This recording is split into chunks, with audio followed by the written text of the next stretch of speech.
Ya, jadi sekali lagi aku menyapa, Shalom dan selamat datang di dalam ibadah PMDKJ hari ini. Mengingatkan kembali untuk teman-teman yang belum mengisi link absensi, boleh mengisi link absensi yang sudah ada di kolom chat. Mengingatkan juga bahwa ibadah ini akan direkam dan nanti akan ditayangkan juga di dalam YouTube Perkantas Jakarta. Nah, untuk itu mengimbau untuk teman-teman selama ibadah ini juga untuk mematikan mic-nya dan bisa menyalakan mic-nya nanti ketika ada sesi tanya jawab di akhir. Jadi nanti di akhir setelah bagian pemberitaan firman Tuhan akan ada sesi tanya jawab.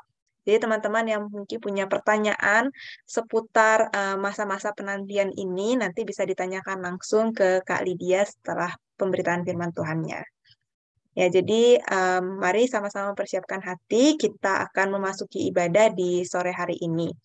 Sebelum ibadah dimulai, aku mengajak kita semua untuk boleh mengambil saat teduh pribadi. Mari bersaat teduh.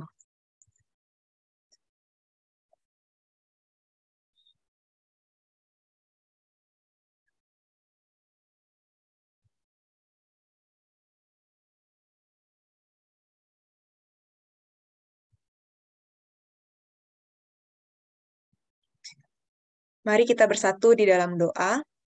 Ya Allah Bapa kami yang berada dalam kerajaan surga, mengucap syukur ya Tuhan untuk kebaikan dan kasih setia Tuhan yang boleh kami rasakan hingga saat ini. Kami bersyukur juga kalau Tuhan boleh kumpulkan kami melalui Zoom untuk mengikuti ibadah PMDKJ di sore hari ini.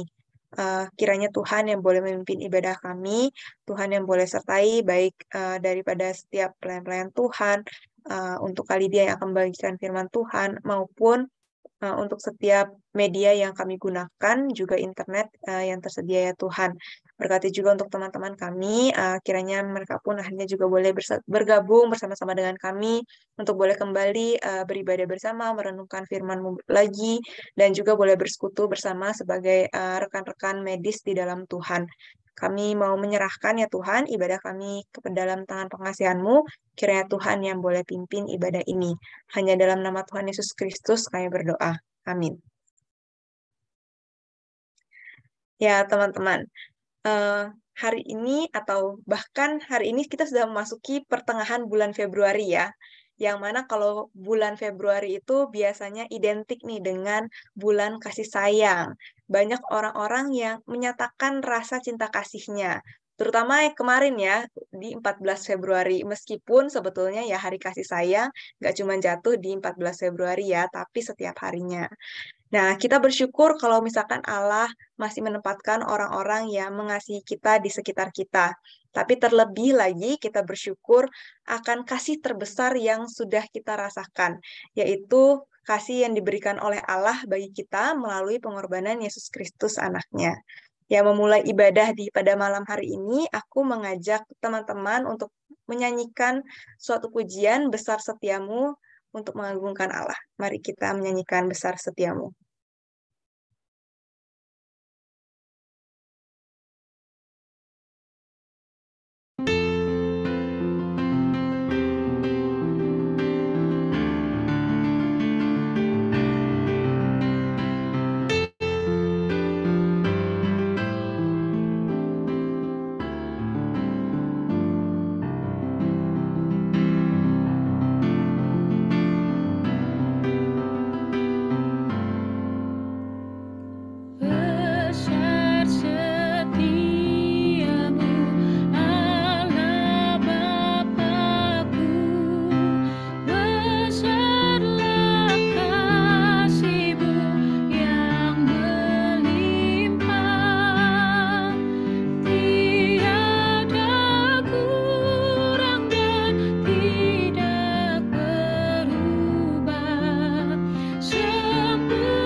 Selanjutnya, kita juga akan mendengarkan sharing dari alumni di sore hari ini secara khusus berkenaan dengan tema kita hidup di dalam penantian. Untuk sharing alumni di sore hari ini akan dibawakan oleh Kak Wiyar melalui rekaman video. Itu dipersilahkan.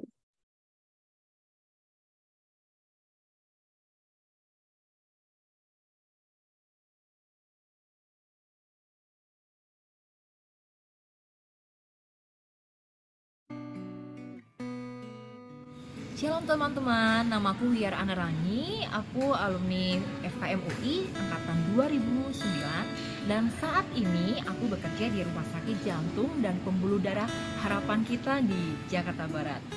Nah, aku diminta oleh pengurus untuk men-sharingkan terkait menanti pasangan hidup. Tentunya ini adalah tema yang sangat sekali menarik.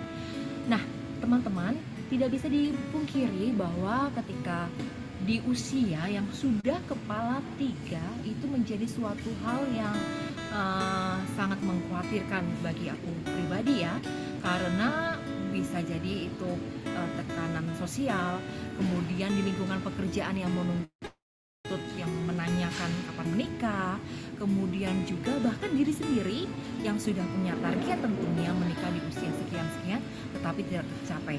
Nah, hal itu membuat aku secara pribadi menjadi stres, kemudian mengasihani diri sendiri, menangisi masa kesinggelan, kemudian bahkan mungkin bisa down dan banyak hal lainnya yang membuat akhirnya merasa diri itu tidak berguna ataupun merasa tidak berharga karena status itu.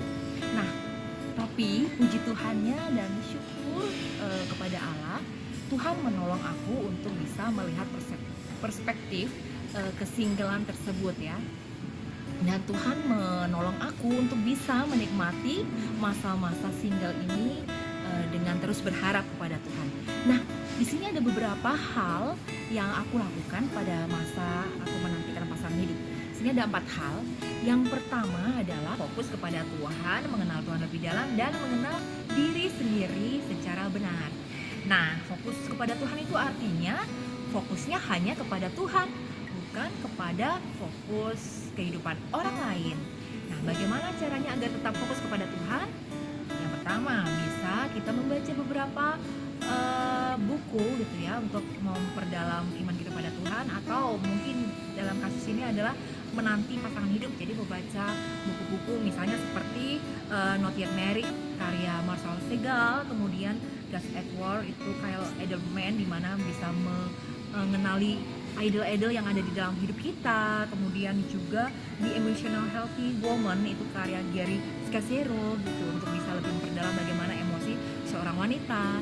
Kemudian selain membaca buku, bisa juga mendengarkan podcast, kemudian juga bisa memperdalam Alkitab dengan segala aplikasi yang tersedia, karena aplikasi itu banyak saat ini dan itu bisa digunakan untuk memperdalam membaca firman Tuhan. Nah, selain itu juga jangan lupa untuk tetap beribadah dan tidak menjauhkan diri dari peribadatan. Dan poin yang kedua adalah melakukan kegiatan yang memberikan pertumbuhan iman gitu ya, dan juga memperkaya skill yang aku miliki. Nah, teman-teman, aku teringat dengan tulisan yang ada di dalam Alkitab di dalam 2 Petrus 1 ayat 5-8. Di situ aku membaca bahwa Rasul Petrus gitu ya menasihati jemaat untuk mereka tidak hanya sekedar hidup sebagai orang Kristen saja, tetapi benar-benar menghidupi sebagai orang percaya itu seperti apa sih hidupnya. Nah, di situ ada beberapa poin gitu ya, yaitu poin yang pertama adalah memiliki pengetahuan bagaimana cara hidup bijaksana, dan selanjutnya adalah belajar menguasai diri. Nah, poin-poin ini itu sangat membantu aku untuk melihat sebagai orang Kristen itu tidak hanya sekedar hidup saja, tetapi melakukan gitu ya, yaitu memiliki pengetahuan cara hidup yang bijaksana ya. Bagaimana untuk kita bisa tahu bagaimana cara hidup yang bijaksana ya, selain kita membaca firman tapi juga mempelajari gitu ya hal-hal yang berkaitan dengan kehidupan, misalnya mempelajari bagaimana manajemen keuangan, kemudian bagaimana memilih ini dan itu gitu kan. Pokoknya banyak hal gitu ya, akhirnya menambah pengetahuan bagaimana cara hidup bijaksana gitu. Kemudian selain itu juga belajar menguasai diri gitu ya. Ketika pada masa ini aku terus belajar bagaimana cara menguasai dalam hal misalnya pengeluaran aku, kemudian bagaimana menguasai diri dalam hal mengekang hal-hal misalnya yang ingin selalu liburan, akhirnya aku bisa kendalikan dengan hal-hal lain gitu kan. Dan di situ juga selain itu juga belajar untuk akhirnya bertekun gitu ya, bertekun dalam mengolah skill-skill yang aku miliki gitu ya. Kebetulan aku saat ini berprofesi sebagai administrator kesehatan. Jadi yang aku lakukan adalah aku mengupgrade skill aku gitu ya, bagaimana memanajemen tenaga, kemudian bagaimana cara untuk akhirnya bisa mengkoordinir tenagaan di rumah sakit dan sebagainya. Nah, seperti itu tuh yang harus aku pelajari dan skillnya itu semakin berkembang. Nah, kira-kira seperti itu ya di poin yang kedua. Kemudian selanjutnya adalah di poin ketiga, yaitu melayani sesama dengan skill yang dimiliki. Nah, setelah tadi sudah tahu skill yang dimiliki, talenta yang dimiliki, kemudian ya saatnya untuk akhirnya memberi apa yang sudah kita latih, dan itu digunakan untuk melayani sesama dan tentunya untuk kemuliaan Tuhan gitu ya. Misalnya tadi aku sudah upgrade skill, ya akhirnya bagaimana aku bisa melayani sesama, khususnya di dalam lingkungan pekerjaan, ya aku melayani dengan tidak hanya dengan hati tetapi juga dengan pengetahuan yang baik gitu kan. Terus juga aku juga misalnya punya skill bermain musik, ya akhirnya aku melayani sesama dengan memberikan musik yang terbaik gitu ya. Intinya lakukan yang terbaik untuk melayani sesama. Nah, poin yang terakhir adalah merawat kehidupan. Nah, Tuhan sangat senang sekali jikalau kita merawat kehidupan apa yang Tuhan sudah percayakan. Mungkin saat ini Tuhan sudah mempercayakan keluarga, Tuhan mempercayakan pertemanan, Tuhan mempercayakan banyak hal, dan itu dirawat dengan baik. Nah, cara merawatnya ya kita bisa memperhatikan keluarga kita, memperhatikan teman-teman kita, teman-teman KTB. Kemudian dan yang gak kalah pentingnya, merawat diri sendiri, seperti tetap berolahraga, makanan yang sehat, teratur, kemudian pola istirahat itu sangat penting, apalagi di dalam dunia pekerjaan. Nah, itu adalah bukti bagaimana bersyukur kepada Tuhan dengan cara merawat kehidupan yang Tuhan sudah beri. Nah, akhir kata yang ingin aku sampaikan, dunia ini itu punya kadaluarsanya teman-teman ya. Jadi terlalu sangat singkat jikalau hanya meratapi kesendirian saja, karena kehidupan ini bisa diisi dengan banyak hal yang kita kerjakan. Dan tetap percayalah kepada Tuhan. Tuhan itu peduli dan Tuhan memberikan apa yang kita butuhkan untuk pertumbuhan iman kita. Terima kasih teman-teman. Tuhan Yesus memberkati.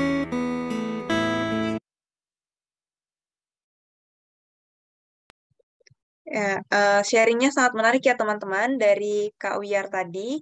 Dan benar seperti apa kata Kak Wiyar di dalam video, yang menanti memang bukanlah hal yang mudah. Namun tentunya di dalam masa penantian kita akan mengalami yang namanya pembentukan.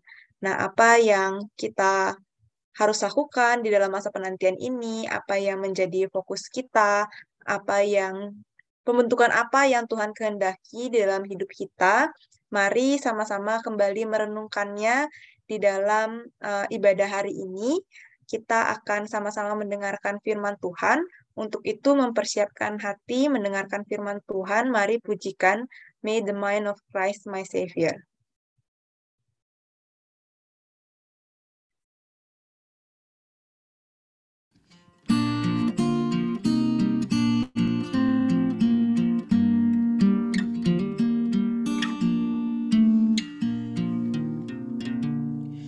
May the mind of Christ my Savior live in me from day to day. By His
Untuk sharing firman Tuhan di malam hari ini akan dibawakan oleh Kak Lydia. Dipersilahkan untuk Kak Lydia.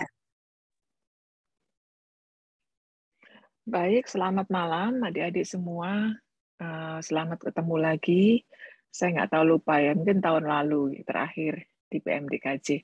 Senang bisa ketemu teman-teman baru yang baru saya temui pada malam hari ini. Kita akan masuk dalam doa sekali lagi untuk persiapan hati kita mendengarkan firman Tuhan. Mari kita berdoa. Allah Bapa Surgawi yang baik, kami bersyukur bahwa pada malam hari ini Engkau telah kumpulkan kami di tempat ini melalui media Zoom ini. Bersyukur untuk kerinduan dan juga keinginan untuk belajar dari firman Tuhan, belajar dari sesama teman dan juga alumni yang ada di media Zoom ini untuk menguatkan kami masing-masing dalam pergumulan kami, khususnya menantikan dalam masa penantian ini. Bapa, kami berdoa kiranya Engkau urapi hamba-Mu dan Engkau layakkan, dan kiranya apa yang disampaikan, dipersiapkan boleh menjadi berkat bagi kami semua, dan juga untuk jemaat-Mu, kiranya Engkau menyertai mereka dalam apa yang ingin disampaikan ataupun hal-hal yang masih perlu didukung satu dengan yang lainnya. Ampuni segala dosa dan kelemahan kami, kiranya Engkau menolong kami untuk memahami firman-Mu. Dalam nama Yesus, amin. Bisa share screen, teman-teman panitia?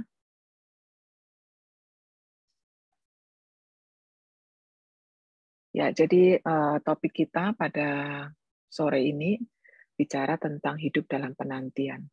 Kayak penantian Tuhan Yesus mau datang kembali gitu ya. Tapi ini sesuatu fase dalam hidup kita yang jadi waktu teman-teman panitia memberikan judul ini pada saya itu kayak iya juga ya, dalam penantian untuk seseorang yang kita sedang tunggu kedatangannya. Ya, jadi saya mencoba membagikan baik dari sisi firman Tuhan maupun juga dari prinsip-prinsip firman Tuhan maupun juga dari sharing apa yang saya alami dalam hidup saya dan juga beberapa teman seiman lain yang juga hidup dalam penantian dan bagaimana Tuhan menjawabnya. Next. Next. Next lagi. Ya, jadi kalau kita paham tentang tahapan menuju pernikahan itu ada dari Pak Yakub Susabda. Saya masih ingat Pendeta Yakub long time ago waktu dalam suatu camp perkantas beliau menyampaikan tentang tahapan-tahapan menuju pernikahan. Jadi ada 4 tahapan paling tidak, yaitu pertama berteman, bersahabat, meaning like itu dalam kelompok besar gitu ya. Kemudian berpacaran, bertunangan, dan menikah. Nah, barangkali tahapan menanti ini adalah tahapan di fase pertama ini. Fase berteman, bersahabat, berkelompok gitu ya. Tidak ada eksklusivitas di sini, ya. Jadi umum. Dan kemudian biasanya di dalam pertemanan itu, persahabatan itu, walaupun mungkin lebih dari 1-2 orang, bertujuan saling kenal dan saling mendukung, saling membantu. Ya, jadi mungkin masa inilah yang sedang ada dalam yang dimaksud dengan penantian itu.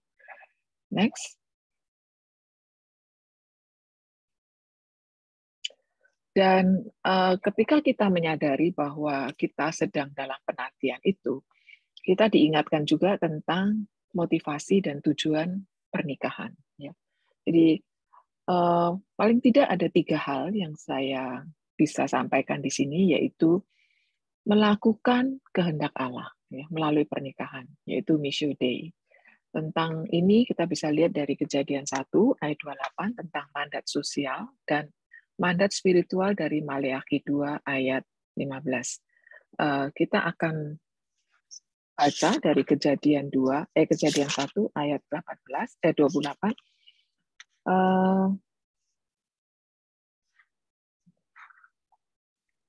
Saya bacakan di sini, nanti teman-teman yang sudah menemukan Maleakhi 2 ayat 15 silahkan membacakan untuk kita semua. Saya bacakan dari Kejadian 1 ayat 28.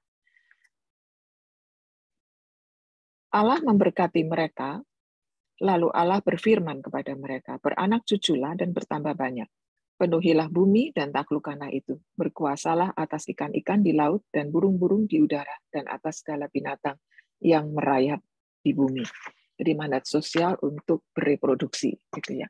Nah, mandat spiritual, silakan yang sudah menemukan Maleakhi 2 ayat 15.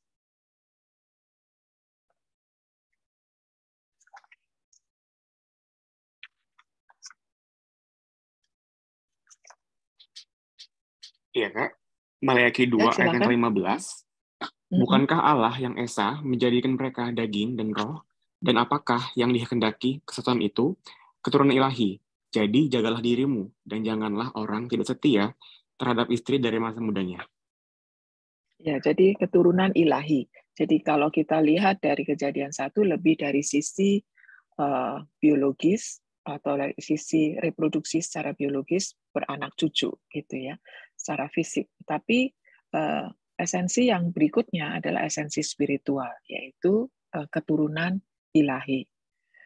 Nah, yang kedua adalah nanti kita akan bahas kenapa kemudian ketika kita menantikan seseorang itu, kita nggak menantikan semua orang gitu ya. Jadi ada orang-orang yang kita nantikan, yang punya esensi khusus dalam diri mereka. Karena tujuan pernikahan, motivasi pernikahan itu melakukan kehendak Allah. Dan yang kedua adalah menjadi kekasih seumur hidup. Nah, ini ada yang bisa bantu untuk Amsal 5 ayat 18-19. Lalu nanti Kejadian 2 ayat 18 saya akan bacakan. Amsal 5 ayat 18-19.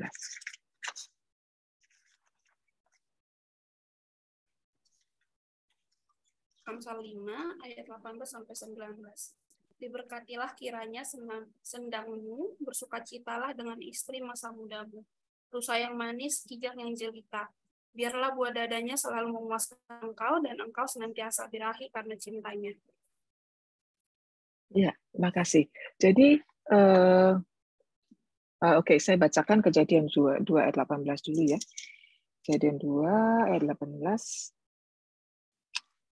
Tuhan Allah berfirman, tidak baik kalau manusia itu seorang diri saja. Aku akan menjadikan penolong baginya yang sepadan dengan dia. Jadi di dalam menjadi kekasih seumur hidup, terminologi ini gitu ya, itu kalau kita lihat dari Amsal tadi, kita bisa melihat ada kasih eros, ya, ada ketertarikan secara fisik, menikmati keindahan secara fisik dari pasangan hidup. Boleh dibilang dalam bahasa Inggrisnya mungkin lover gitu ya. Jadi kekasih, lover. Tapi juga membahagiakan dalam artian menolong. Menolong in every way. Jadi bukan cuma menolong secara fisik, tetapi juga esensi yang dalam kualitas-kualitas yang lain gitu ya. Jadi di sini dikatakan penolong baginya yang sepadan dengan dia. Meaning like if we lacking in some areas, misalnya kita dalam hal hubungan sosial gitu ya, hubungan sosial itu tidak bagus gitu ya, karena mungkin latar belakang keluarga dan sebagainya, maka penolong yang sepadan itu akan mengisi kekurangan itu dengan keunikan masing-masing gitu ya. Nah, lalu yang ketiga adalah untuk hidup dalam pengudusan dan penghormatan. Saya akan bacakan dari 1 Tesalonika 4.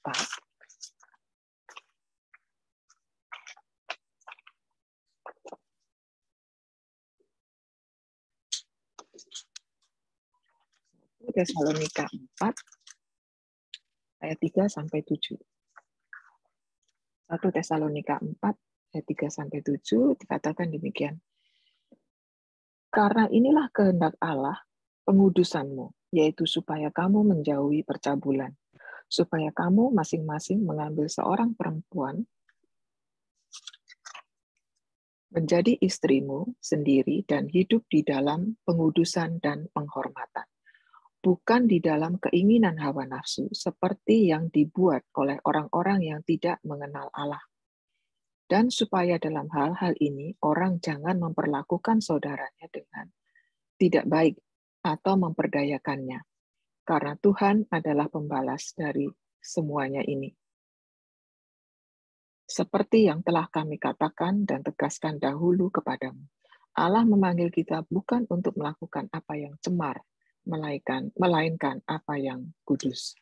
Jadi hidup di dalam pengudusan dan penghormatan. Jadi pernikahan itu tidak memanipulasi pasangan masing-masing gitu ya. Jadi hidup dalam pengudusan dan penghormatan. Ini menarik ya,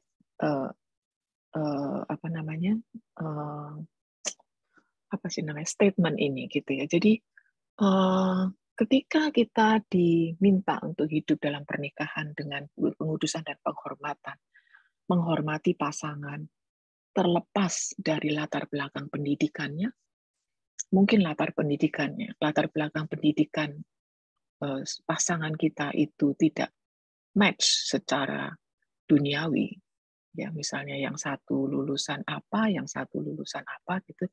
Tetapi terminologi ini, tujuan ini, pengudusan dan penghormatan itu tetap berlaku. Kita harus bisa menikah dengan tujuan seperti ini. Jadi, ataupun latar belakang bukan hanya pendidikan, tapi latar belakang atau fisik misalnya ya, secara fisik itu mungkin orang dunia bilang nggak compatible gitu ya. Atau latar belakang keluarga nggak compatible, latar belakang psikologis tidak compatible. But the word of the Lord mention this ya, tentang pengudusan dan penghormatan satu sama lain. Jadi ketika kita memahami bahwa motivasi dan tujuan pernikahan seperti ini, maka kita bisa bisa di belakang kepala kita sini kita tahu bahwa berarti orang macam apa yang saya tunggu, yang saya nantikan, gitu ya. Next. Nah, saya ingin mengambil cerita Ribka ini. Ribka yang dipersiapkan, yang Eliezer, hamba Abraham itu diminta oleh Abraham untuk mencarikan istri buat Ishak. Dan dia bilang, carilah di kampung halaman saya, gitu ya, di kampung halaman saya, dan pergilah Eliezer. Kemudian di Kejadian pasal 24 ayat 12 sampai 67, nanti kalau ada waktu dibaca di rumah ya tentang ini menunjukkan jodoh itu bukan di tangan Tuhan ya, bukan di tangan jodoh itu bukan di tangan Tuhan. Artinya kita tuh berusaha, kita tuh aktif gitu ya, entah berusaha sendiri, entah ditolong oleh orang lain. Tapi kita bisa melihat dari Kejadian 24 ini, ketika usaha Abraham untuk mencarikan mencarikan istri buat Ishak ya, dan dia menyuruh hambanya pergi dengan kriteria yang sudah dia sampaikan kepada si Eliezer itu. Dan kita melihat di mulai pasal 12 itu bagaimana Eliezer berdoa. Segitu seriusnya misi yang harus dia bawa untuk mencari pasangan buat anak tuannya itu ya, sampai dia berdoa supaya tunjukkan kepada aku gitu. Dan kemudian dia bertemulah dengan Ribka ini. Coba kita buka ya, Kejadian 24. Kejadian 24 is always interesting. Sepanjang saya baca ya, jadi sejak saya pacaran sama Kak Tadius itu long time ago, itu sampai sekarang ketika saya mempersiapkan materi ini, membaca Kejadian 24 itu sesuatu yang menarik, khususnya topik ketika Ribka bertemu Eliezer. Nah, di ayat 12 itu kita lihat di situ tentang bagaimana dia berdoa supaya dia nggak salah gitu ya. Nah, ini saya bacakan. Lalu berkatalah ia, Tuhan Allah Tuanku Abraham, buatlah kiranya tercapai tujuanku pada hari ini. Tunjukkanlah kasih setiamu kepada Tuanku Abraham. Terus kemudian dia cerita, aku berdiri di sini dan sebagainya. Kemudian dia berdoa ayat 14, kiranya terjadilah begini, anak gadis kepada siapa aku berkata dan sebagainya. Dia udah merencanakan tuh skenario-nya yang akan dia pakai untuk menguji yang mana yang Tuhan tunjukkan kepada mereka. Dan akhirnya Eliezer itu bilang kepada, tentu ketika dikatakan di situ kan gadis-gadis itu keluar ke situ, ke tempat untuk menimba air. Dan kemudian tentu bukan cuman sepertinya kalau kita lihat di sini sepertinya bukan sendirian Ribka itu di situ ya, tetapi sebelum ia selesai berkata ayat 15, maka datanglah Ribka gitu ya. Dan anak gadis itu sangat cantik parasnya. Seorang perawan belum pernah bersetubuh dengan laki-laki. Nah ini pasti si Eliezer tuh nggak tahu latar belakang itu kan ya. Nah kemudian dia sedang turun ke mata air itu mengisi buyungnya lalu kembali naik. Kemudian Eliezer berlari mendapatkan dia. Jadi tentu ada perawan-perawan yang lain gitu ya. Nah kemudian Eliezer meminta Ribka melakukan sesuatu. Dan kemudian kita melihat di sini Ribka melakukan apa yang diminta Eliezer, yaitu memberi minum ya. Kemudian dia juga minta tolong unta-untanya. Di situ dikatakan minumlah Tuhan, maka segera turun karena buyunya ke tangannya dan diberinya dia minum. Setelah ia selesai memberi hamba itu minum, berkatalah ia, baiklah untuk unta-untamu juga kutimba air. Inisiatif Ribka ya. Inisiatif Ribka, padahal si Eliezer nggak minta ya. Nah, Ribka melakukan apa yang diminta Eliezer dan kemudian ia mengatakan baiklah untuk unta-untamu, ia itu Ribka ya, juga kutimba air sampai semuanya puas minum. Ini benar-benar tawaran yang murah hati dari seorang Ribka. Karena seekor unta, ini saya ambil dari satu catatan khotbah seseorang ya. Karena seekor unta yang haus dapat menghabiskan 95 liter air hanya dalam waktu 10 menit.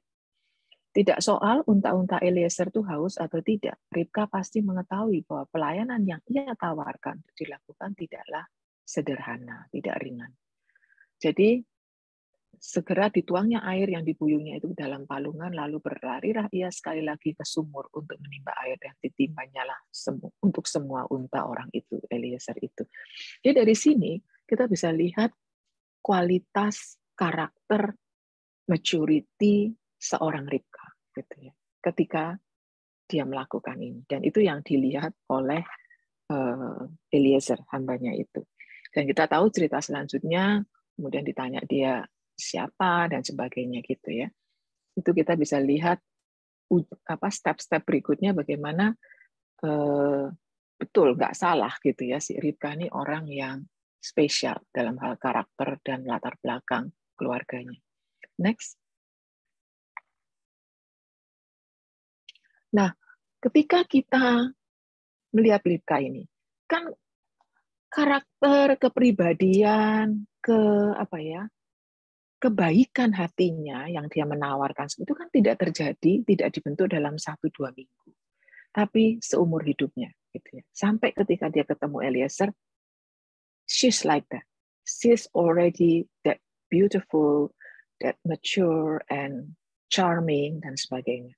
Jadi masa-masa itulah, masa-masa sampai ketika Ribka kemudian dalam proses dipertemukan dengan Ishak itu yang kita mau belajar. Kita bisa bilang bahwa itulah masa penantian kita. Itu apa yang perlu kita lakukan.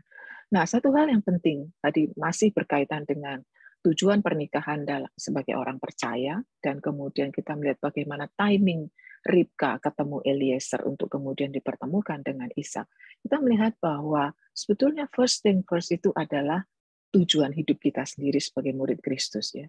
Jadi tujuan hidup kita sebagai murid Kristus yang paling utama adalah bagaimana kita bertumbuh, bertransformasi menjadi serupa dengan Kristus, menjadi karakter yang dewasa, menjadi berkat, bukan semata-mata karena kita mau menikah dengan seseorang. Tapi seperti tadi sharing alumni ya, dari WIAR ya, Kak WIAR ya, tentang bagaimana ketika belum ketemu itu justru merupakan satu masa untuk kita menggumuli panggilan paling utama kita sebagai murid Kristus. Kita menggumuli, kita menekuni, menghidupi sebagai murid Kristus dari hari ke hari. Ya, entah satu saat kita akan ketemu dengan orang yang seperti peristiwa yang dialami Ribka atau tidak. Itu yang kita sedang gumuli sebagai murid Kristus. Panggilan Tuhan untuk kita, apakah menikah atau tidak atau yang lain gitu ya. Jadi ketika kita bertransformasi menjadi serupa dengan Kristus itu bukan untuk supaya kita ketemu dengan orang yang akan Tuhan pertemukan dengan kita gitu ya. Dan di sini saya pribadi juga melihat tadi dari sharing WIAR itu sendiri bahwa prinsip Matius 6 ayat 33 itu ya, carilah dahulu kerajaan Allah dan kebenarannya, maka semuanya akan ditambahkan, termasuk teman hidup. Kalau memang Tuhan merencanakan rencana yang luar biasa melalui pernikahan yang akan kita jalani gitu ya. Jadi ketika kita mencari dahulu kerajaan Allah dan segala kebenarannya, maka semuanya akan ditambahkan. Saya juga mengalami gitu. Jadi ketika saya bertemu dengan Ishak saya pada usia 23 tahun. Dan saya melihat bahwa meskipun saya bertemu pada usia 23 tahun, saya masih belum merasa bahwa itu Ishak saya gitu ya. Dan saya melihat bagaimana Tuhan memakai pergumulan saya sebagai murid Kristus untuk menggumuli panggilan saya, apakah menikah atau tidak, apakah saya lebih berguna untuk kerajaan surga dengan saya menikah atau tidak, itu dengan berjalannya waktu, sehingga pada akhirnya memutuskan untuk menikah. Gitu ya. Jadi benar sekali seperti sharing dari Kak Wiar tadi ya, bahwa first thing first ini nggak boleh lupa. Jadi tergantung latar belakang sih memang ya, tapi itu sangat penting ya, bahwa menikah itu bukan segalanya. Menemukan seseorang itu bukan segalanya. Segalanya itu adalah kalau kita bisa tahu panggilan Tuhan buat kita sebagai murid itu apa. Ya. Buat setiap orang percaya, saya rasa itu yang paling utama. Panggilan Tuhan buat kita sebagai murid Yesus, tujuan hidup yang Tuhan ingin kita lakukan itu apa, gitu ya. Jadi jangan sampai menjadikan yang tidak utama menjadi utama, gitu ya. Jadi barangkali itu yang penting. Jadi kenapa kita tidak mendapatkan semuanya? Karena kita tidak mencari kerajaan. Kalau kita mencari kerajaan Allah, firman Tuhan janji bahwa Dia akan memberikan semuanya, termasuk peace of mind dan sebagainya, gitu ya. Dan teman hidup itu. Next. Nah, dalam menggumuli pasangan hidup dalam masa penantian ini, yang ini saya mungkin agak cepat karena waktu ya. Jadi prioritaskan yang utama, yang esensi, yaitu seiman. Menarik sekali 1 Korintus 7 ayat 39 mengatakan, ini perkataan Paulus ya. 1 Korintus 7 ayat 39 itu mengatakan dia bicara tentang pernikahan. 1 Korintus 7 ayat 39.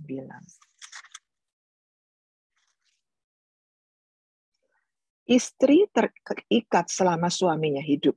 Kalau suaminya telah meninggal, ia bebas untuk kawin dengan siapa saja yang dikehendakinya, asal orang itu adalah seorang yang percaya. Jadi itu esensinya. Jadi itu hal yang utama. Asal dia orang yang percaya, asal dia seiman. Ya. Dan kemudian baru kita memprioritaskan layer yang kedua adalah sepadan dalam hal lainnya, misalnya intelektual, nilai-nilai, ada kecocokan dalam komunikasi, selera, gaya hidup, dan lain-lain, ngobrolnya menyenangkan, nyambung, dan sebagainya. Karakter yang saling melengkapi, dan seringkali zaman saya pun mengalami seperti itu, bahwa saya pengen cari pacar itu, atau misalnya saya pengen dapat pasangan hidup yang imannya lebih tinggi dari saya, yang imannya lebih senior dari saya, supaya saya bisa mengandalkan dia. Gitu. Kalau saya lemah, ya saya selalu nggak ada yang salah dengan itu sih, tetapi kadang-kadang itu membuat kita jadi membatasi apa yang Tuhan mau, apa yang Tuhan sudah sediakan, gitu ya. Lalu jangan utamakan fisik, penampilan, dan status sosial. Ya, next. Kemudian yang kedua, prinsipnya dari yang utama, kemudian cari yang punya potensi yang baik ke depan. Jadi ketika Matius 4 ayat 19 waktu Yesus memanggil murid-muridnya yang pertama. Jadi kita belajar dari Yesus, teladan Yesus waktu melihat calon murid, ya. Jadi melihat Petrus dan kawan-kawannya. Dia tidak cari yang sudah jadi, ya, yang sudah sempurna, yang sudah nggak banyak salahnya, nggak sering gagal. Kita lihat Petrus beberapa kali gagal, tapi dia dipilih gitu ya.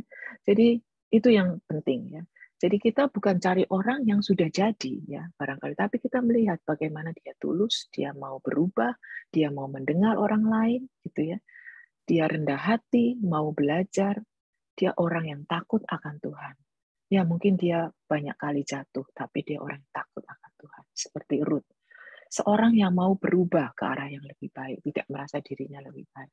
Ya, jadi kita kadang-kadang pernah kan ketemu orang yang temu cowok atau cewek yang merasa dia nggak butuh orang lain gitu ya, dia merasa dirinya sudah cukup. Nah itu kayaknya susah tuh ya, kayak yang begitu. Dan juga potensi baik ke depan adalah seorang yang punya track record pertumbuhan yang baik. Dibandingkan 2 tahun yang lalu, dibandingkan setahun yang lalu, kita bisa melihat perubahan, track record, bagaimana dia bertumbuh.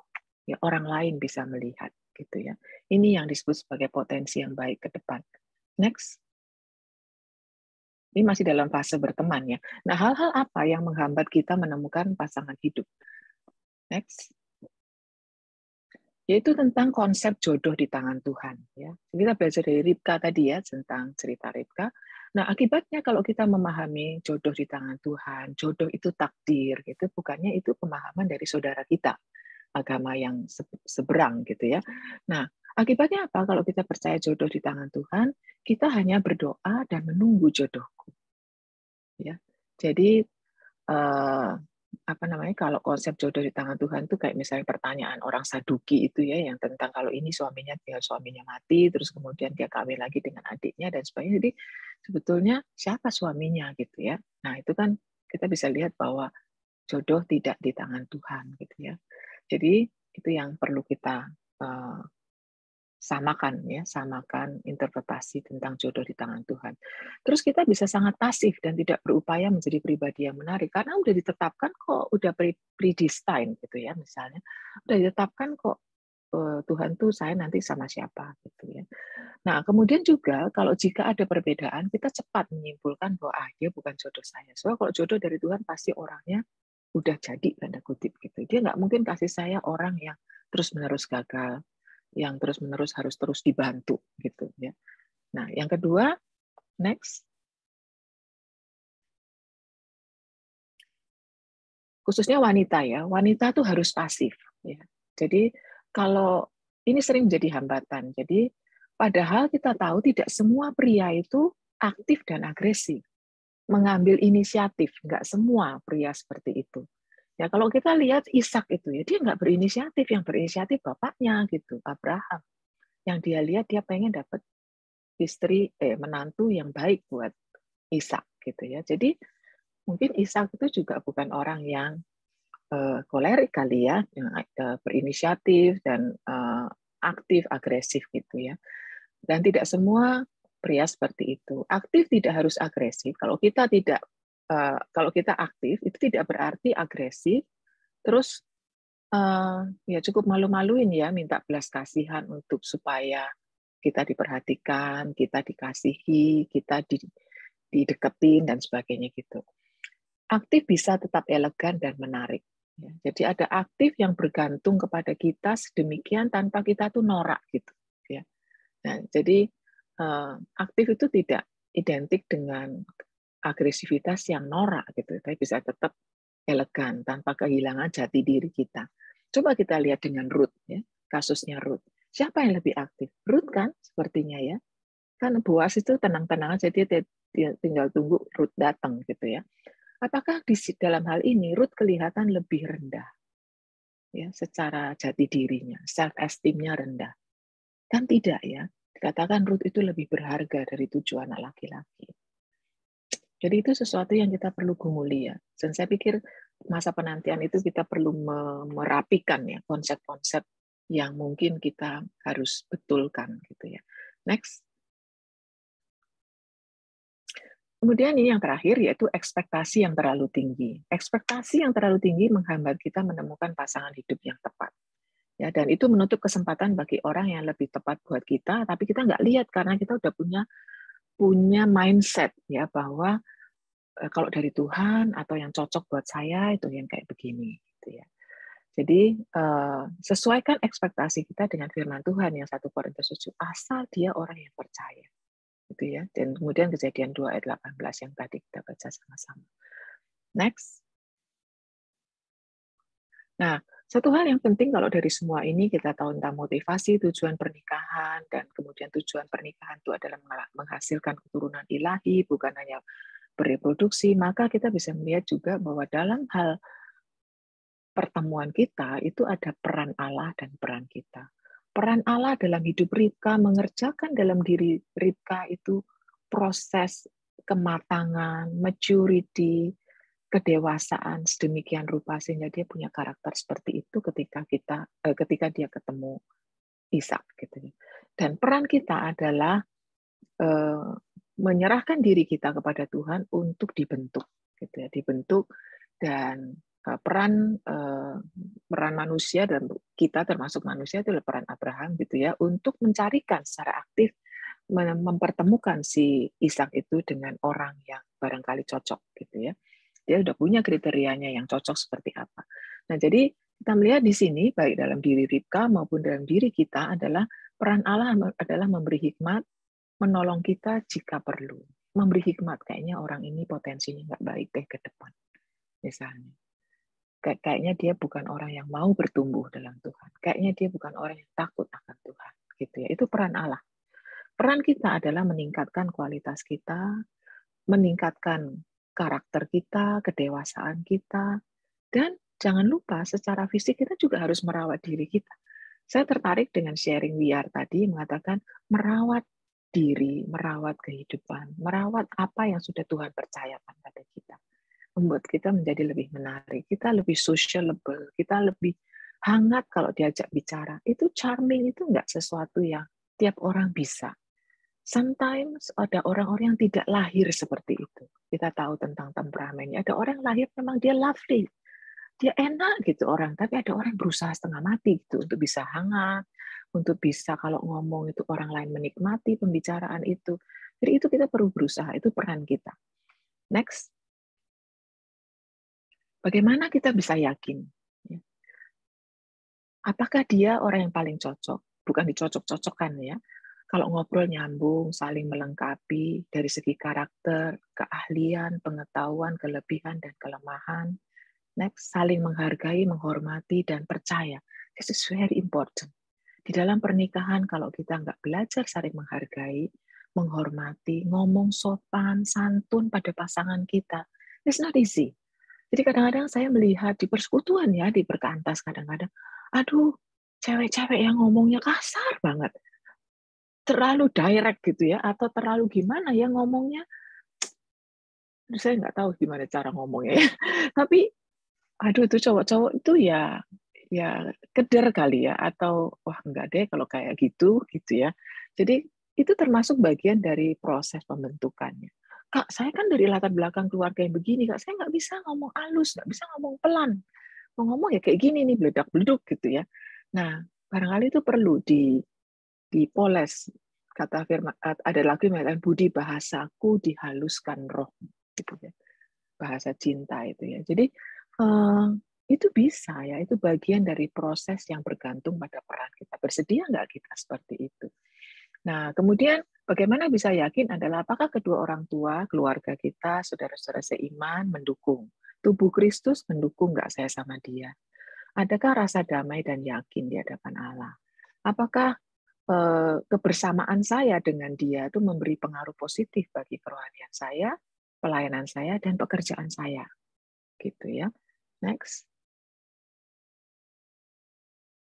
Nah, kapan kita yakin kalau kita tuh prinsip-prinsip kita dalam masa penantian itu udah benar gitu ya? Yaitu kalau yang pertama kita itu kita sudah sampai pada satu level di mana kita mengutamakan isi daripada bungkus. Mengutamakan inner beauty lebih daripada exterior beauty. Lebih mengutamakan yang esensi, lebih mengutamakan yang utama. Dan mau membahagiakan pasangan kita, terlepas dari segala kekurangan dia dan keterbatasan dia. Mungkin dia tidak seperti yang saya bayangkan, yang saya idam-idamkan, dan sebagainya. But I want to make him happy. I want to make her happy. gitu ya. Jadi itu ada salah satu kriteria yang kita bisa bilang bahwa mungkin saya udah siap nih apa namanya untuk apa apa namanya hal-hal yang saya yakini yang saya tunggu dari orang yang menjadi pasangan saya. Next. Nah, ini yang terakhir, slide yang terakhir, yaitu tips yang saya mau share di sini, yaitu seperti yang sebelumnya saya sudah bagikan. Pertama, jangan pasif. Apakah Anda pria ataupun perempuan, ya jangan pasif. Jangan pasif dalam arti, kalaupun aktif, itu nggak norak, gitu ya, nggak norak. Tetap elegan, tetap ciri khas kita sebagai murid Kristus itu ada di sana. Ya, jadi jangan pasif karena mungkin kita menganggap selama ini menunggu ketemu jodoh gitu. Terus hanya berdoa saja gitu ya. Tetapi berusaha. Jadi buka mata paling tidak, sadari orang-orang yang ada di sekitar kita ya. Utamakan yang tadi yang utama. Kemudian carilah seperti kalau kita cari kerjaan ya. Itu ada usahanya gitu ya. Jadi bukan pasif kan kalau kita mau cari kerjaan kan kita lihat mungkin iklan dan sebagainya gitu ya. Kemudian kalau kita lagi mau cari beasiswa, kita juga cari dengan sungguh-sungguh gitu ya. Kemudian dari dunia nyata ke dunia maya ya. Jadi apa namanya? Bukan cuma apa ya? Berdoa aja gitu ya. Kemudian kalau perlu minta bantuan orang lain. Teman, staf, pemimpin kelompok kecil, pendeta, kakak, adik, sepupu, dan lain-lain. Dan perluas jejaring kita. Apalagi kalau kita yang sudah bekerja, lingkungan kita udah sempit ya, di situ aja. Ketika kita masih di kampus, kita bisa berkenalan dari fakultas lain, dari yang lain, dan sebagainya. Tapi kalau sudah alumni, biasanya cuma di gereja, komunitas kita di gereja, di tempat kerja, that's all. Kalau kita nggak aktif kemana-mana, gitu ya. Nah, bahaya lagi zaman sekarang ya, kita cuman sebatas sosial media, gitu, lebih susah lagi. Jadi, tapi yang terakhir yang saya mau tambahkan, ini saya share dengan Kak Tadius, kata Kak Tadius ini jangan lupa berkaca juga. Ya. Jadi jangan ekspektasi kita terlalu tinggi. Nah, tentu dalam hal ini ekspektasi untuk yang bukan yang ini ya, bukan yang jadi ekspektasi pada hal-hal yang sifatnya tidak utama ya, jadi misalnya fisik, latar belakang pendidikan, terus yang lain-lain ya, finansial dan sebagainya. Jadi tetap perhatikan bahwa yang esensi adalah seiman dan yang kedua potensi yang ada pada dia untuk menjadi satu pribadi yang takut akan Tuhan. Saya rasa itu yang saya bisa sampaikan. Mudah-mudahan waktunya tidak terlewat. Saya serahkan kembali ke NC, ke Elita. Ya, terima kasih Kak Lydia untuk firman Tuhan yang boleh disampaikan. Ya, seperti tadi di awal, kita akan ada sesi tanya jawab setelah ini. Jadi, teman-teman yang punya pertanyaan, boleh menyalakan mic-nya dan boleh bertanya ke Kak Lydia ya. Ya, mungkin kita masih punya waktu sekitar 15 menit untuk tanya jawab. Jadi, apakah ada teman-teman yang mau bertanya? Boleh secara langsung ataupun bisa juga lewat chat ya. Atau kalau misalkan mau anonim bisa juga kirim chat ke saya, nanti saya akan bacakan.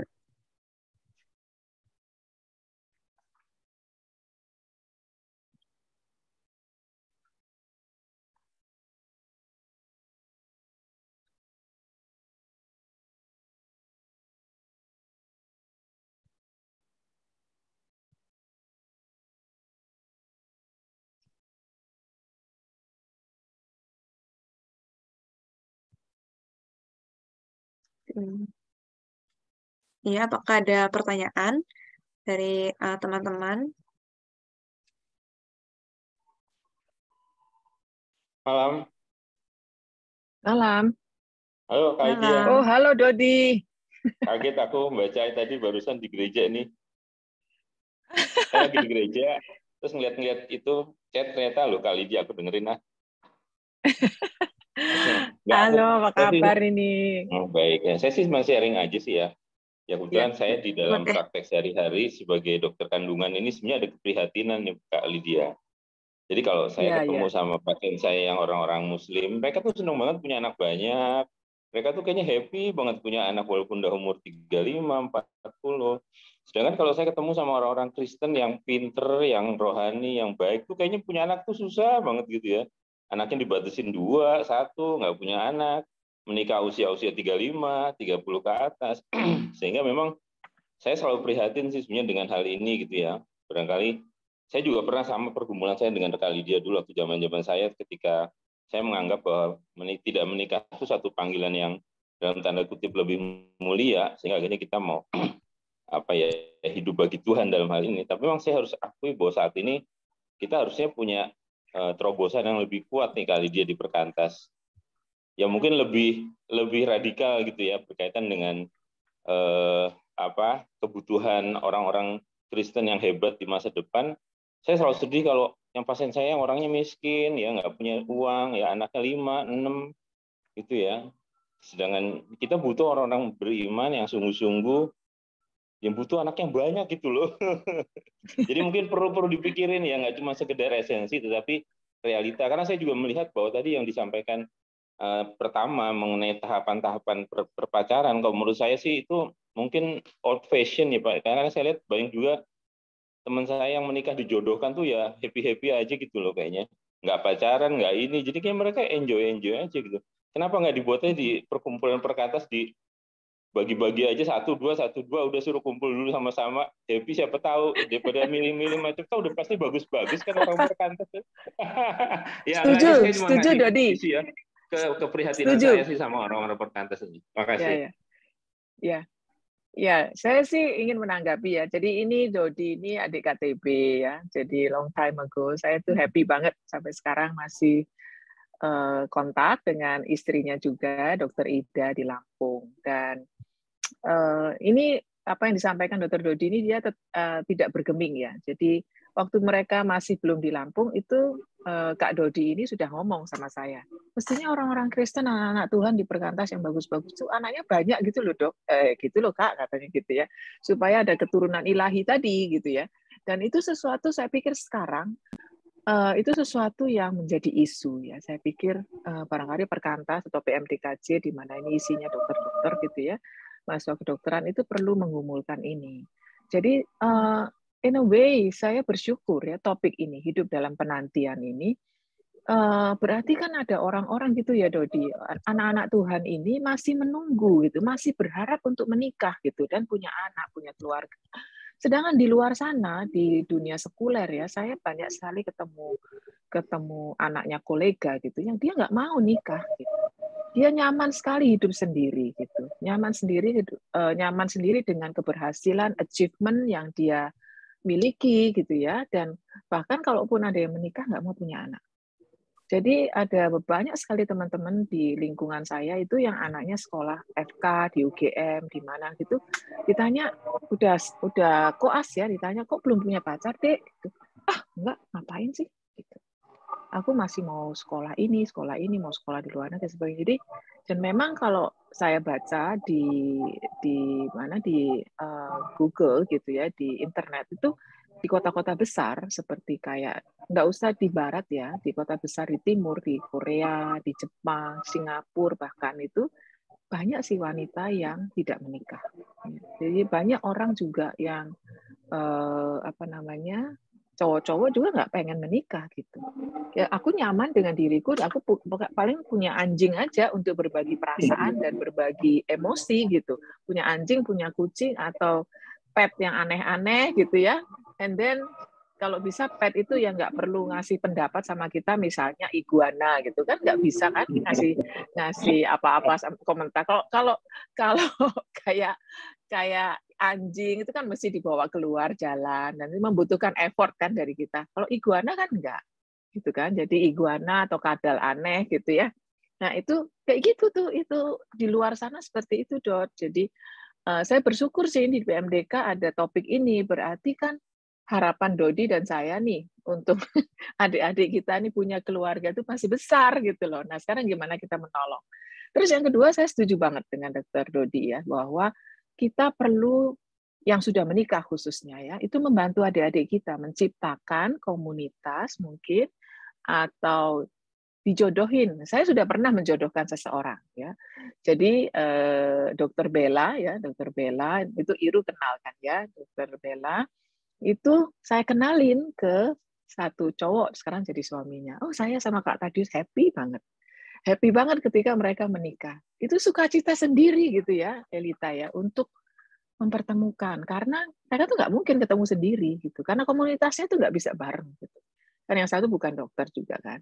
Nah, jadi saya dukung nih Dokter Dodi nih, ada pertolongan dari luar. Jadi ada Abraham gitu ya, yang concern terhadap si Ishak itu untuk bisa ketemu Ribka gitu. Gitu kan ya Dodi?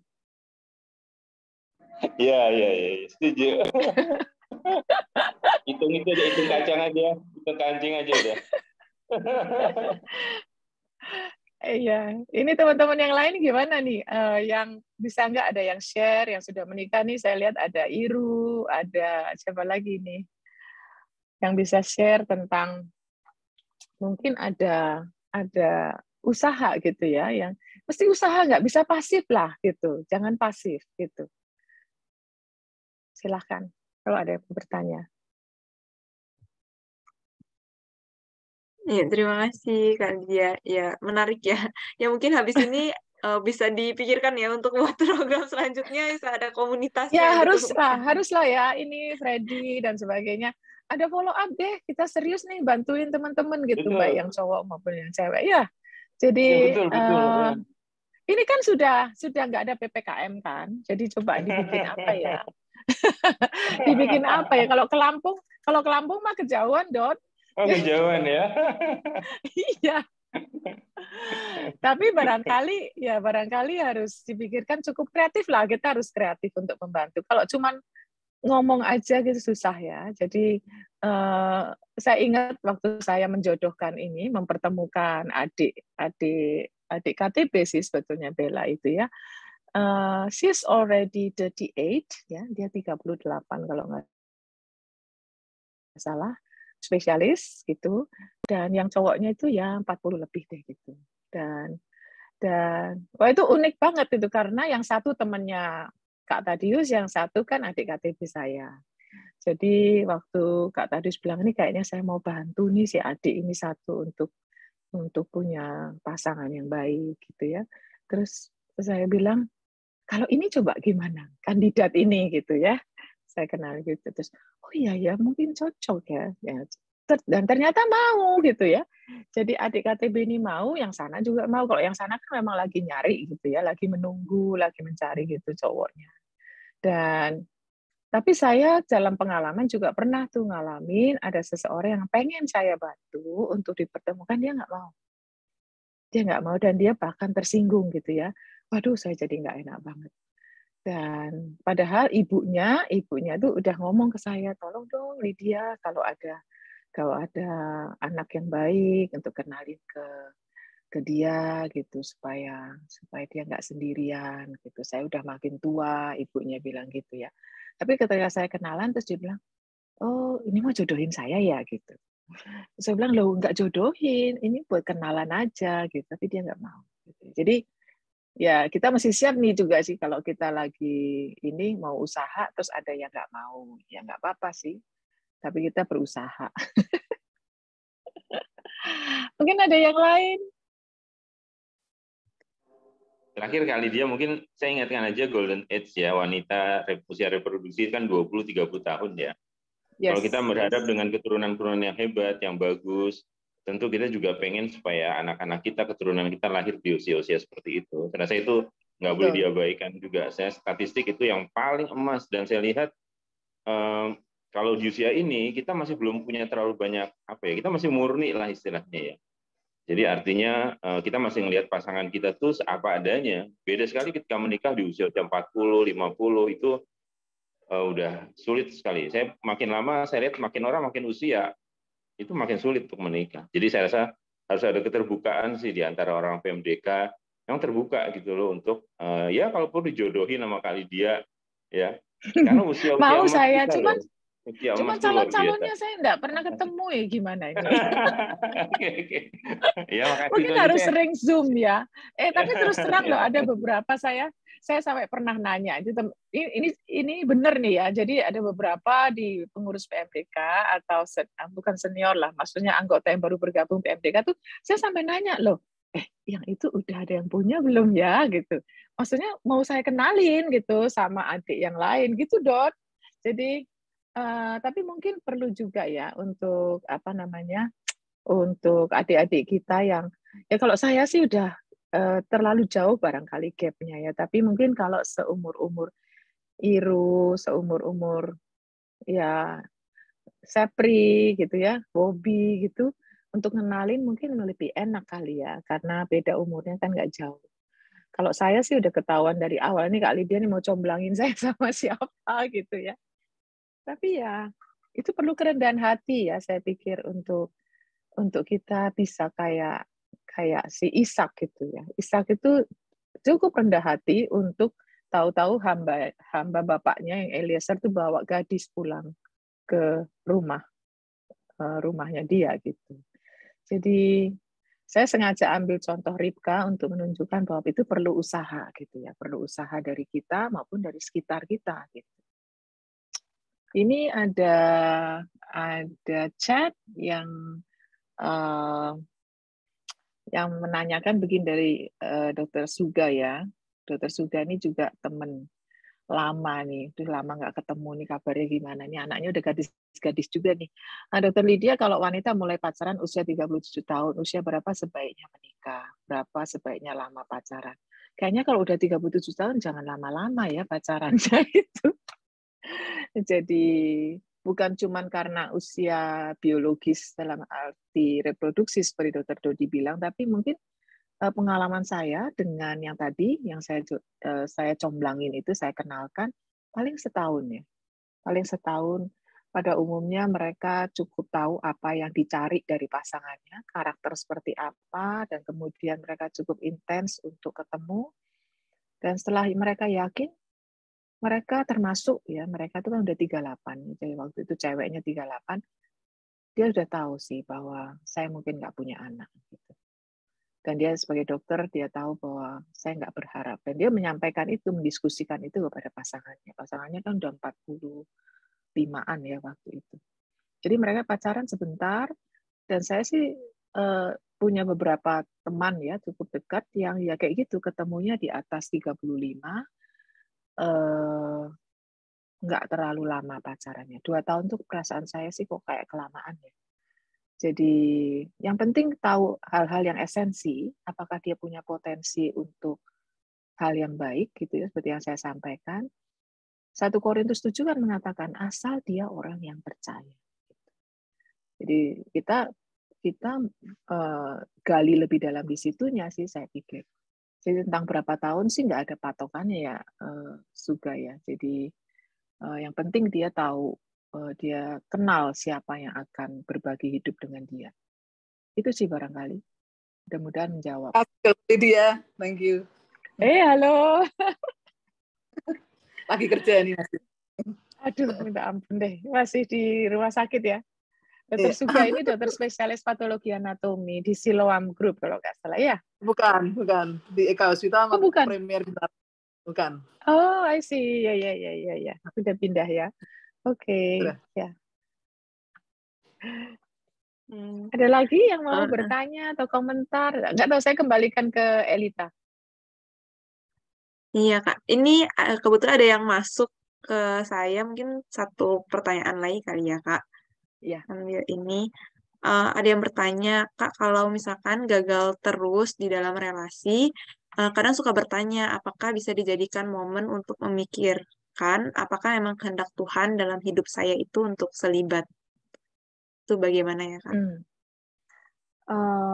Yang saya bisa jawab secara cepat adalah jangan terlalu cepat ya untuk menyimpulkan. Jadi jangan-jangan itu adalah suatu pandangan yang subjektif gitu. Jadi ada baiknya obat atau apa gitu yang kita percaya, yang bisa ikut mengevaluasi selama ini kegagalan dalam relationship-nya itu karena apa gitu ya. Jadi kalau memang itu faktor karena diri sendiri gitu ya, itu mungkin perlu dievaluasi gitu ya, karena nanti kalau masalahnya itu pada diri sendiri yang belum beres ya depan Tuhan, ya nanti akan hadapin masalah yang sama, tapi dalam bentuk relasi yang lain.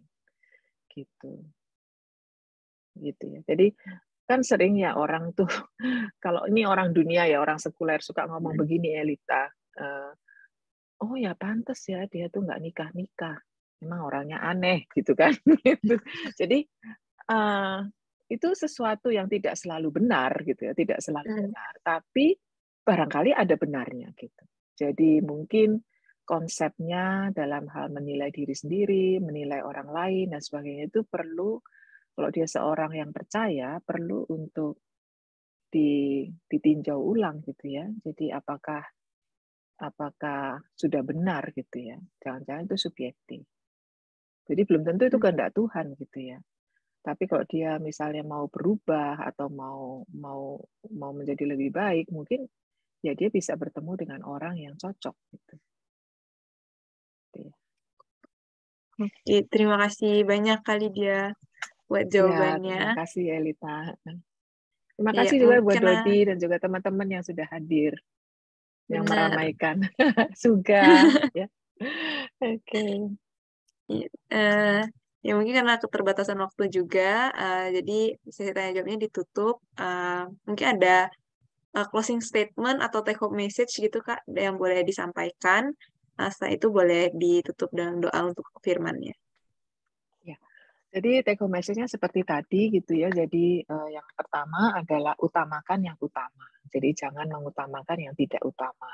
Termasuk dalam arti walaupun memiliki teman hidup yang baik, yang cocok itu penting, tapi itu bukan segalanya gitu ya. Kalau kita salah pilih juga itu akan menjadi nightmare buat kita. Dan kemudian yang kedua, utamakan yang utama dalam arti untuk pasangan yang kita rindukan untuk kita dapatkan gitu ya, itu adalah orang yang percaya.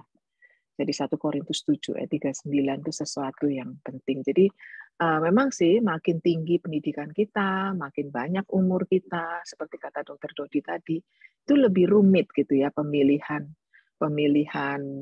apa namanya, oh yang ini cocok buat saya, oh saya nggak mau kalau yang itu dan sebagainya gitu. Jadi mulai banyak hal-hal seperti itu. Nah kalau umur-umur yang masih kayak sekarang kita ini 25, 26, 27 itu kita mungkin masih lebih murni gitu ya. Nah jadi hal-hal itu perlu digumuli dari sekarang. Jadi bukan karena udah kepepet umur, jadi kita tuh terus jadi berubah gitu standarnya ya. Jadi yang pertama orang yang percaya dan kemudian yang lain-lain tadi lihat potensinya dan lihat takut akan Tuhan atau tidak. Dan kemudian tips yang terakhir adalah jangan pasif.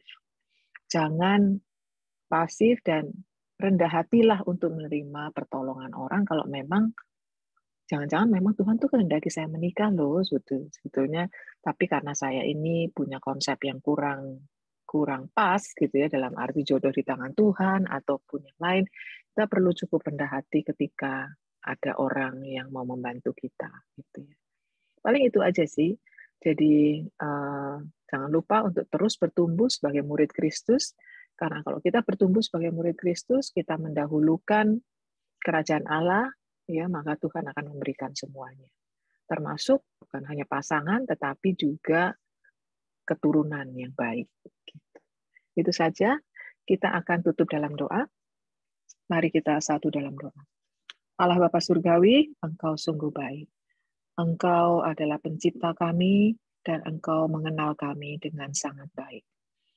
Segala kelemahan, kekurangan, kesalahan dan kesalahan konsep dan sebagainya, Engkau mengenal kami. Tuhan, Engkau juga tahu kerinduan kami di dalam menantikan pasangan hidup yang kami rindukan, kami miliki sebagai orang-orang yang takut akan Tuhan. Untuk membina keluarga yang memuliakan Tuhan dan menjadi berkat bagi kerajaan surga.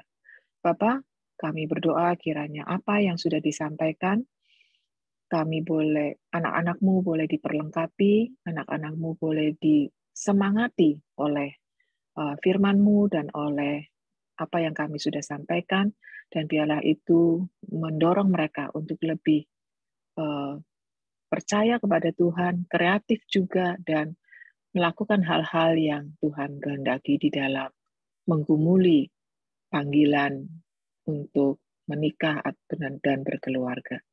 Bapak, kami menyerahkan seluruh panitia PMDKJ di dalam tangan-Mu, khususnya pengurus, juga untuk seluruh pelayan yang mengambil bagian di dalam acara kami pada malam hari ini. Kiranya Tuhan berkati yang sudah berkeluarga maupun yang sedang menantikan seseorang. Kami terus berdoa kiranya Tuhan menjaga dan melindungi kami semua. Terima kasih juga untuk teman-teman alumni yang sudah bergabung bersama kami, yang sudah berkeluarga, kiranya mereka boleh bersama-sama dengan hamba-Mu dan juga teman-teman pengurus PMDKJ memikirkan suatu action plan ke depan untuk menolong adik-adik di dalam masa penantian ini. Segala kemuliaan hanya bagi Engkau, dan doa ini kami panjatkan dalam nama Yesus, Tuhan dan Juru Selamat kami. Amin. Terima kasih sekali lagi untuk Kak Lydia, juga untuk teman-teman yang boleh sharing ya. Tadi ada kakak yang boleh sharing di malam hari ini. Selanjutnya kita juga akan mendengarkan beberapa warta. Untuk itu kepada pengurus PMDKJ dipersilakan.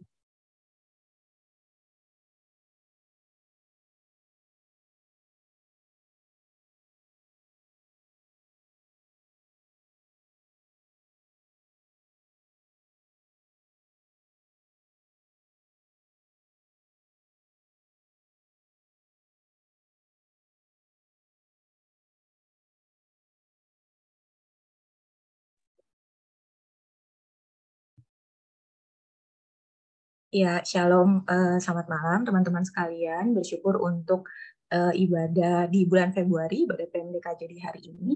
Dan bersyukur juga untuk pelayan yang boleh melayani di hari ini. Pembicara kita ada Kak Lydia, dan MC kita ada Elita.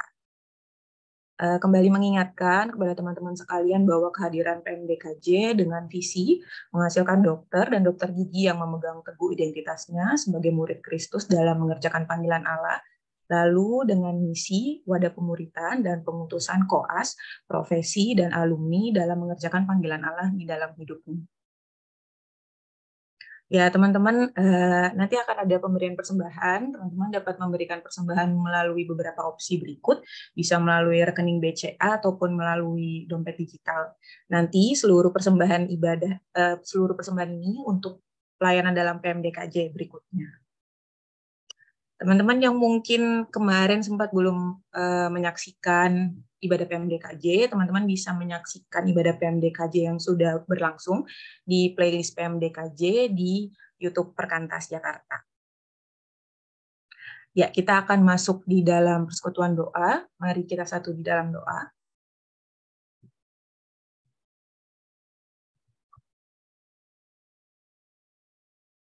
Mari bersama-sama bersyukur dan berdoa untuk ibadah PMDKJ di tanggal 16 Februari di hari ini. Mari bersyukur ketika ibadah hari ini boleh berlangsung, dan bersyukur untuk setiap pelayan yang boleh Tuhan anugerahkan di hari ini. Dan kiranya setiap firman yang boleh dibagikan di ibadah hari ini boleh kita hidupi bersama. Mari doakan bagian ini dengan bersama-sama. Terima kasih.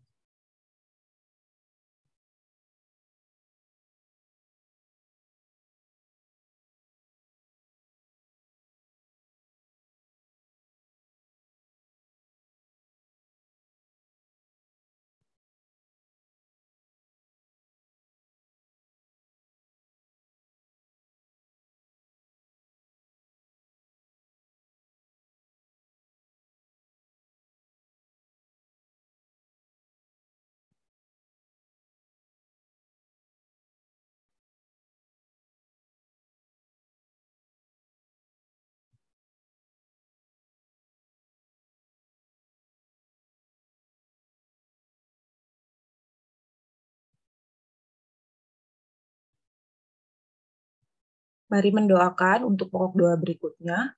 Mahfud MD, Menko Polhukam RI, mengapresiasi kinerja Kejaksaan dalam putusan perkara pembunuhan berencana Brigadir Yosua. Mari bersyukur untuk setiap keputusan yang telah disampaikan hakim di dalam persidangan, dan bersyukur untuk setiap kondisi persidangan dapat berjalan dengan aman. Serta mari doakan agar kondisi hukum di Indonesia tetap mengutamakan keadilan bagi setiap bangsa Indonesia. Mari doakan bagian ini bersama-sama.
Mari berdoa bersama bagi kondisi bencana alam yang terjadi.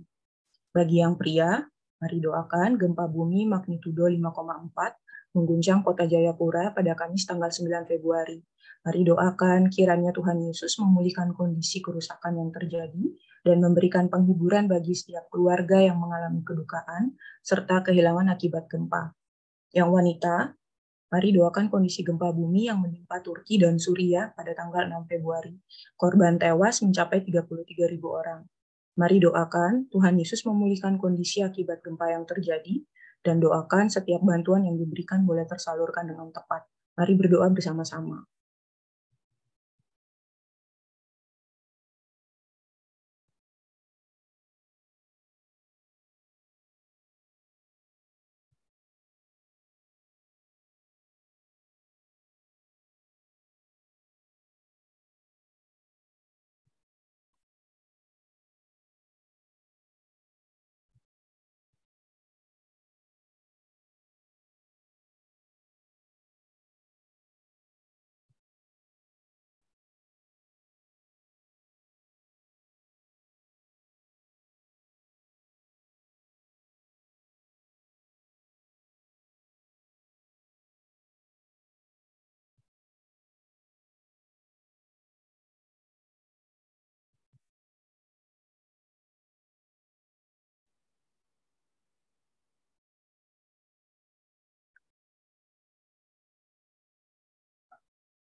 Ya Tuhan, kami sungguh bersyukur untuk setiap waktu yang Tuhan anugerahkan dalam kehidupan kami.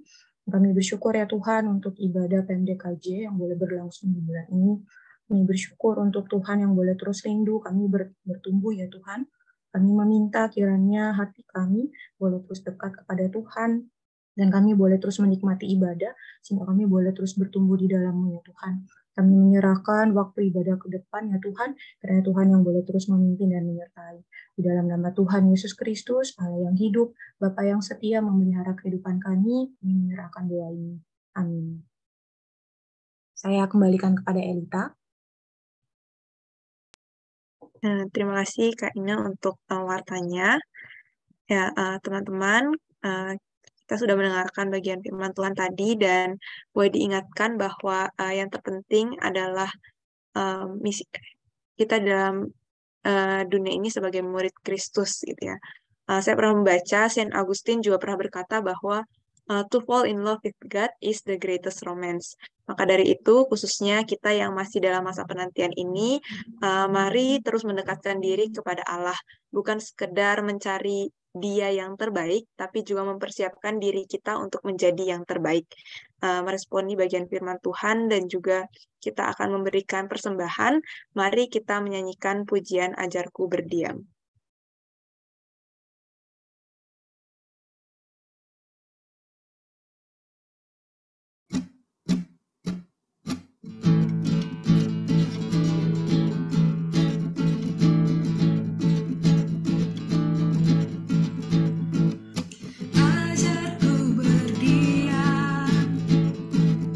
Dekati hatimu.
kita sudah berada di akhir dari ibadah di malam hari ini. Kita akan sama-sama menutup ibadah dan persekutuan kita malam hari ini. Untuk itu meminta dengan kasih Kak Lydia boleh menutup dalam doa penutup.